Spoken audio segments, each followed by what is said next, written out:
The Canon P22 error indicates a problem with the scanner, and it can be caused by various issues, including jammed paper and stuck objects, problems with the ink cartridge, or outdated firmware or drivers.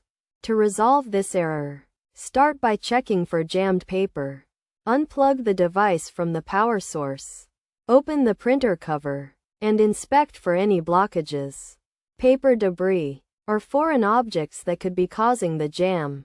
When reinstalling the device, ensure the paper is stacked correctly with the right type and size.